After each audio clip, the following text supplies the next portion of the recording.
Caught on the wheel there. Okay, so we have the NDP for Spadina Fort York, who has been fighting with Ontario Place for all on this file since the word go. We are very grateful for his support. Thank you for your leadership, and it is NDP in Spadina Fort York, Chris Glover, who's up next. Yeah, Chris Glover. Is it ready?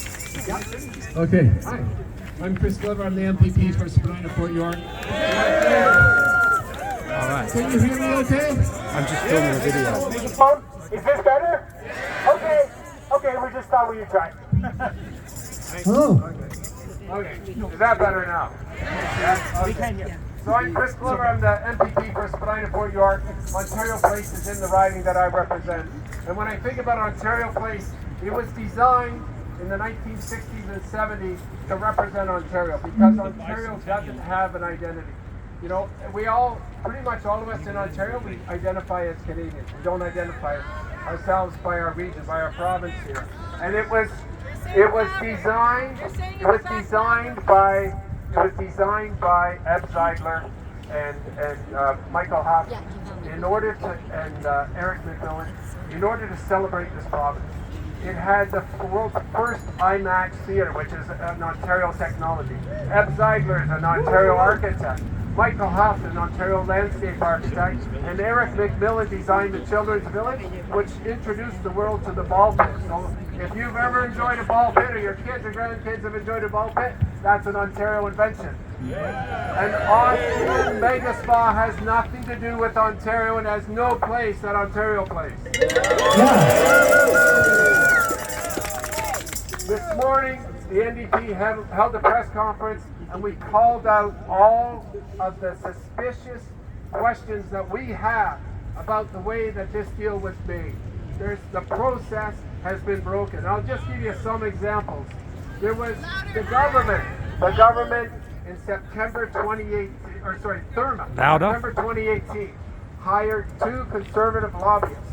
3 months later, the government announced that they were going to refurbish or renovate Ontario Place.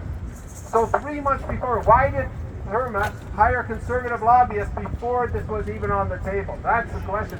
Was this Therma's idea? The question.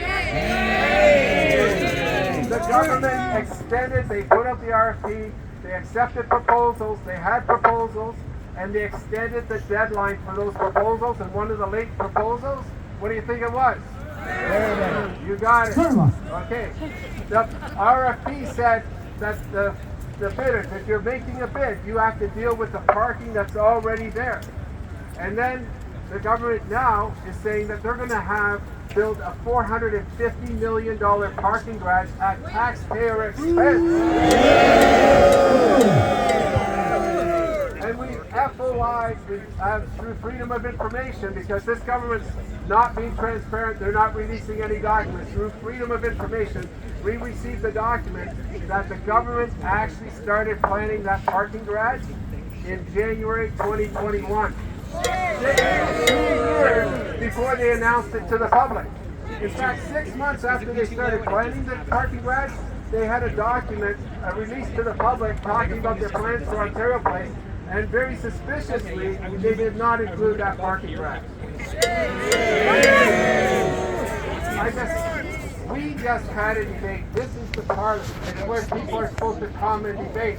And we had people in the House listening to the debate on the NDP motion to cancel the Therma deal. And the government, partway through the debate, they voted to adjourn the debate.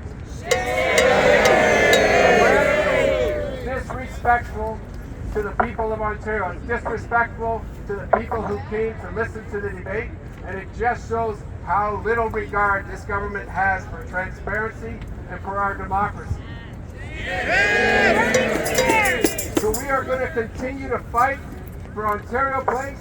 We're going to continue to fight for transparency, and we're going to continue to fight to get this Conservative government out of this legislature.